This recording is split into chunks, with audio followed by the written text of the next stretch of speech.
Good day. In this video, I'm going to show you how to set up Windows deployment services. In order to do that, we have to click the Server Manager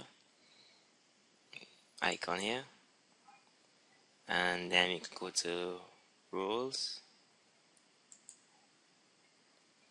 and you want to go to Add Roles, Server Roles, and we checking Windows deployment services, and then we clicking Next. Now they have a overview of Windows deployment services. It says here, deployment server requires that Active Directory domain services, DHCP and DNS are available on your network. Transport server does not require any additional roles or services. Both of these services require an NTFS partition for the file store. Basically, we need to have Active Directory working, DHCP working, DNS working, and we need to have a partition to store the image files. Once you have all those required things, you can click Next. If not, you can go back and go organize them and come back and continue the installation. If you do, click Next. It's going to install deployment server and transport server. You click Next, and you're going to click Install.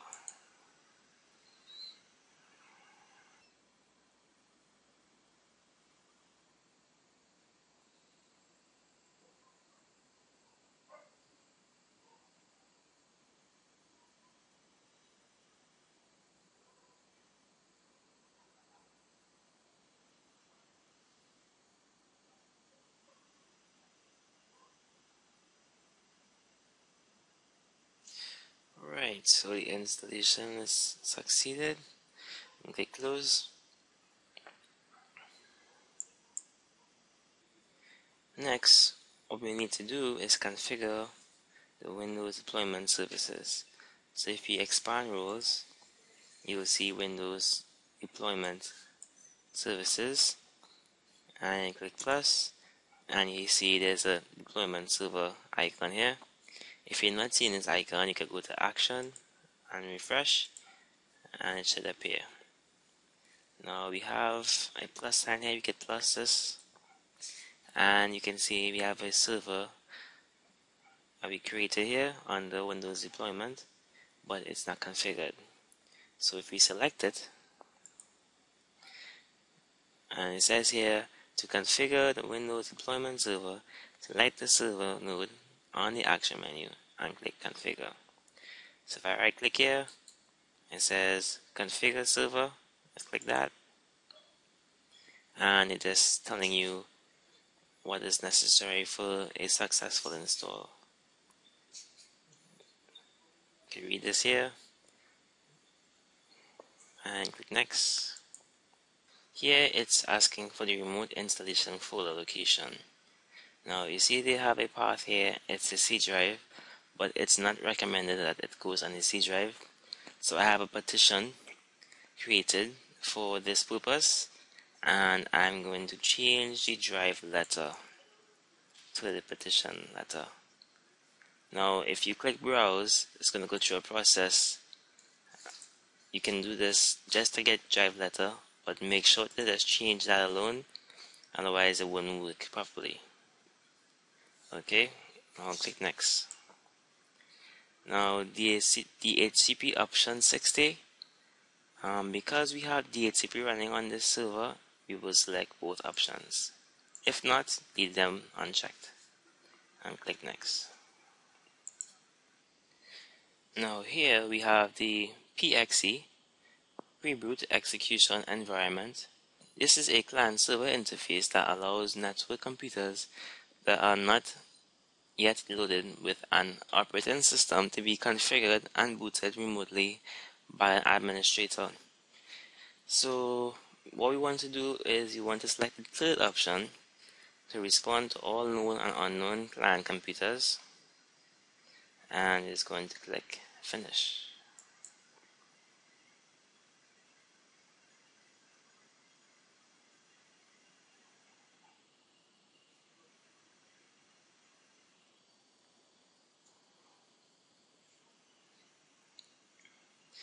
Now we have an option to add images to our Windows deployment server. Let's leave that checked and press finish. Here they're asking for the Windows image files location, and it's asking for the path for the boot and install images.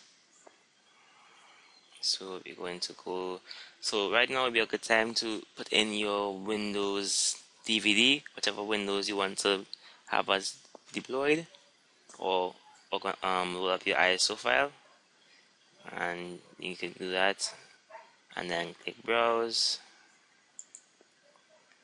I'm navigating to location of the files, which is in sources on my Windows DVD. Yeah, so it's in here.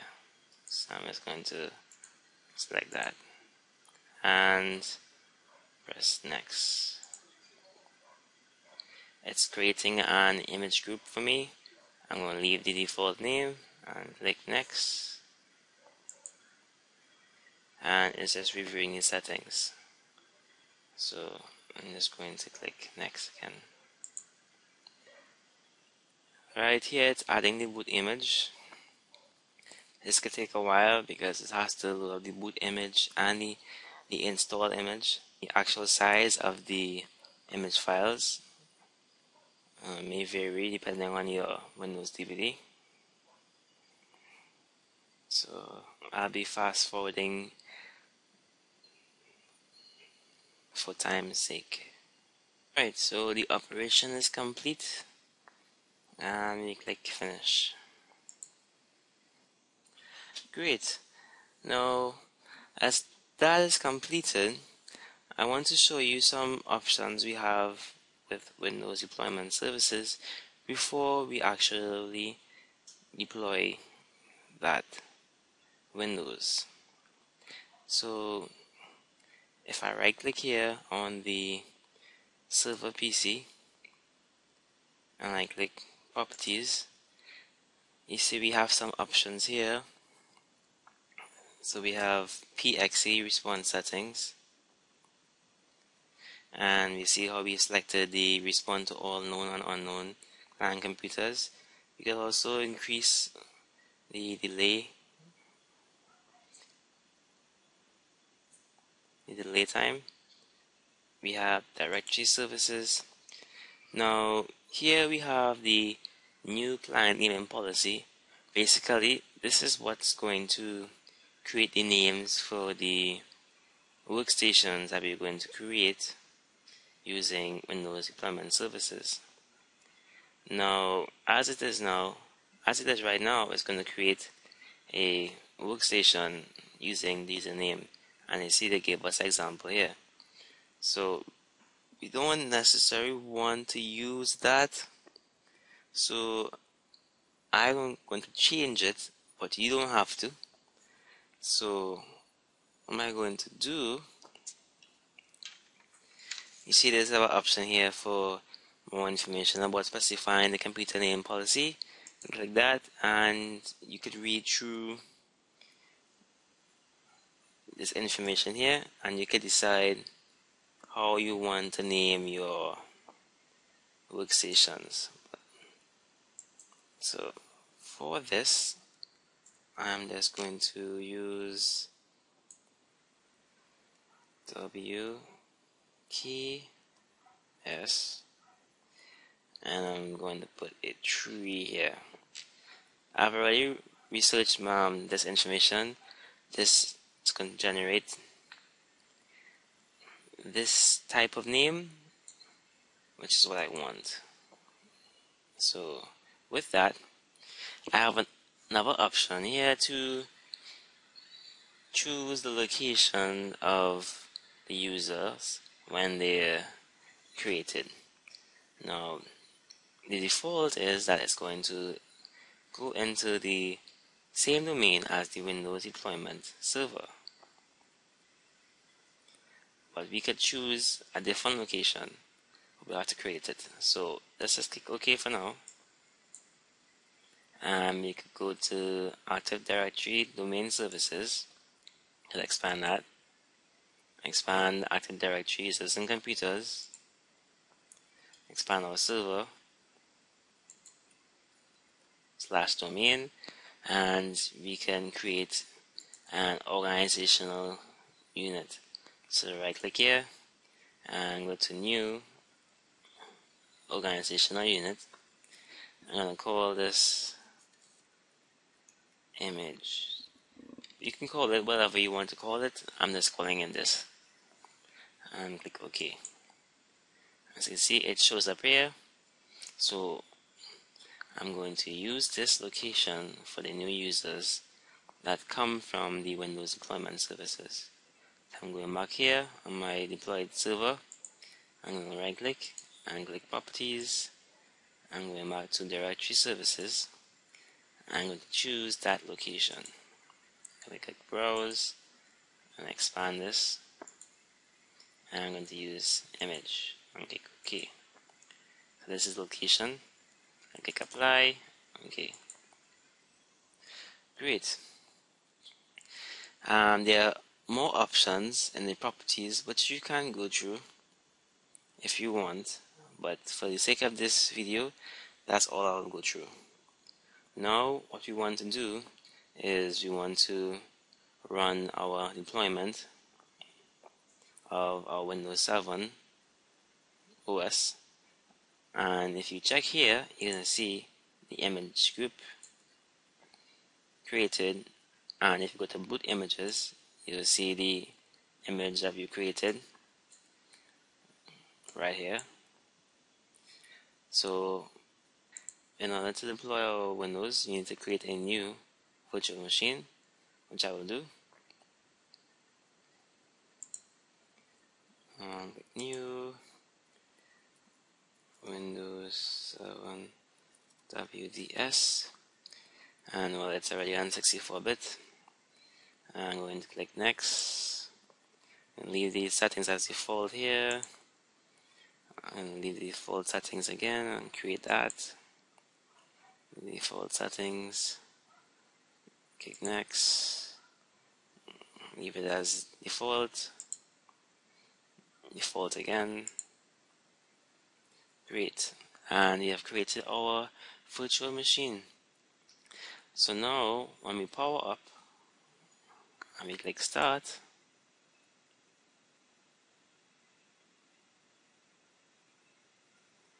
it's asking us for our start of this. As you see here, it has options. You don't want to choose any of these, so click cancel, press F12, and then press L for LAN, and then we're going to press F12 again, and you see the windows loading up.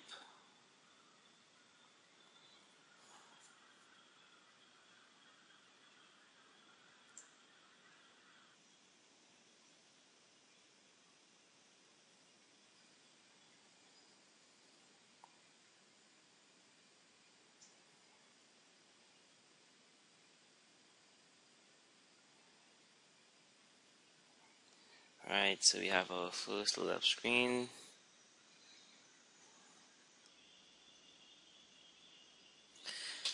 Once we're here, we click next, type in our administrator account from our domain. So I'll type out our domain name slash, and then the user, which is the administrator, and put the password in. Click OK, and it's selected here. Click next. It's asking me to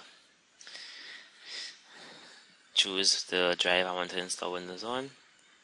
That's default. Click next, and it's waiting for the server. Alright, files are copying.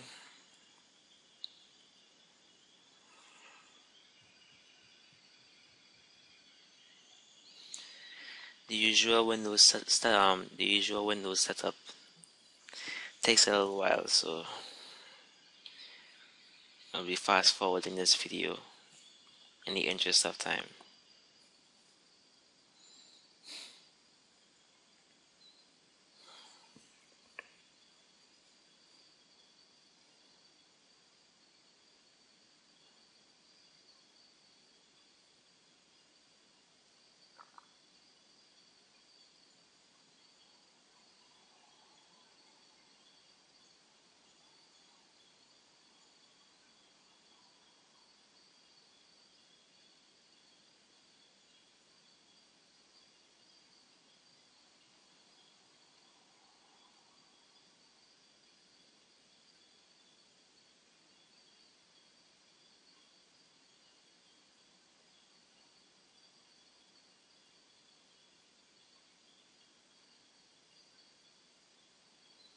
Windows is restarting.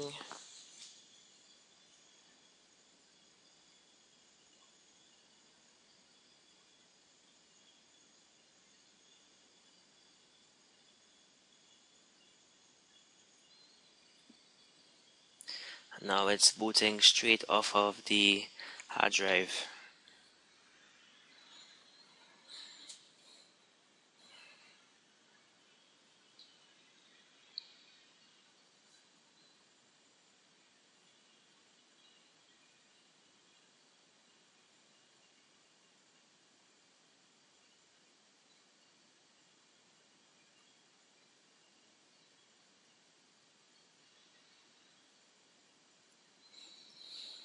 Setup is installing devices, so we wait.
Okay, that took a while. So we want to leave this as it is, and we can press next. Let's type in the username.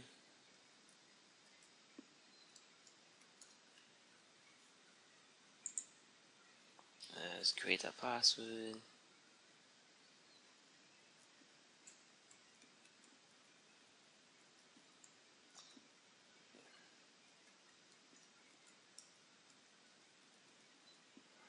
Let's click next. We can do this later on. Let's skip this. Accept the license terms. Click next. Use recommended settings. Set time after. Click next. You can use this for work.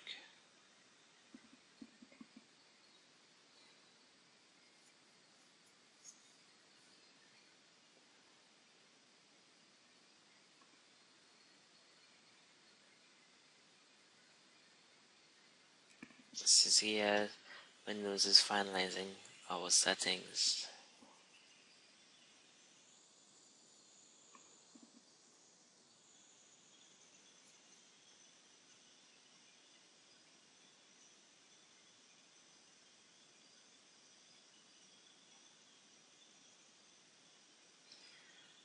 Alright, preparing our desktop.